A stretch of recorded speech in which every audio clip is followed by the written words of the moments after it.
Alors, mon nom c'est Van den Abel Claude. Je suis installé donc, en région wallonne dans l'entité de Floren. J'ai repris l'exploitation familiale en 1984. C'est une exploitation de grande culture, donc froment, escourgeon, colza et également de la betterave. Aujourd'hui, on a une surface en propre de 190 hectares et je cultive en plus 200 hectares de travail à façon. Et le pulvérisateur tourne sur plus ou moins 500 hectares.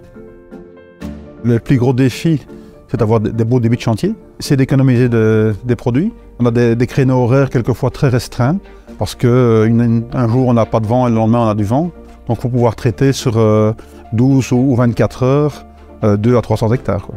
Donc pouvoir traiter dans des plages très courtes et très rapidement.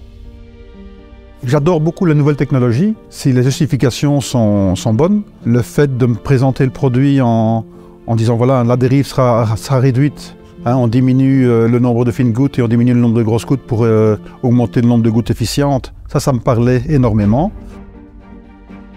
Il faut progresser dans le monde de la pulvérisation. Ce qu'on a aujourd'hui est basé sur des pulvés d'il y a 40 ans, qui ont évolué naturellement avec la technologie et au niveau informatique.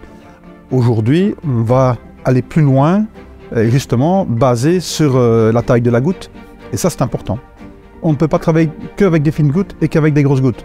Il faut travailler avec les gouttes les plus efficientes. Donc on réduit la dérive et ça permet une meilleure couverture du produit sur les plantes. J'étais à l'origine avec un débit d'eau de 150 litres hectare. Je suis passé à 120 litres, donc ça fallait savoir. Et on commence à apprendre à l'utiliser et puis on choisit aussi des pressions plus élevées puisque la dérive sera contrôlée par le macro.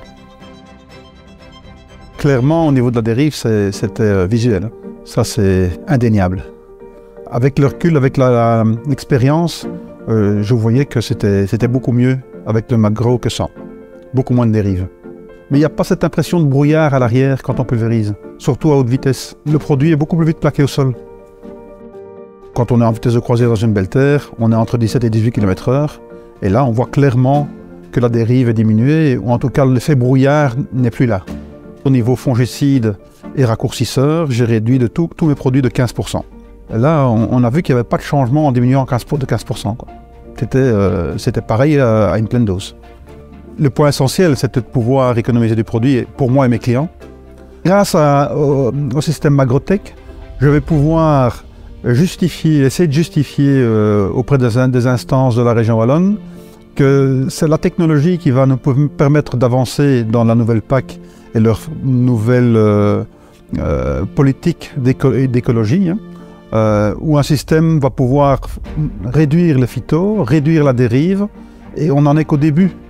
Donc on pourrait aller plus loin encore et leur faire comprendre que les nouvelles technologies, c'est une histoire de demain qui va nous permettre d'avancer. Si on peut, en une phrase, résumer le système Magrotech, je dirais efficacité, efficience, et ça rentre pleinement dans le schéma de ce que la politique agricole commune nous demande aujourd'hui, d'être plus écologique et plus durable.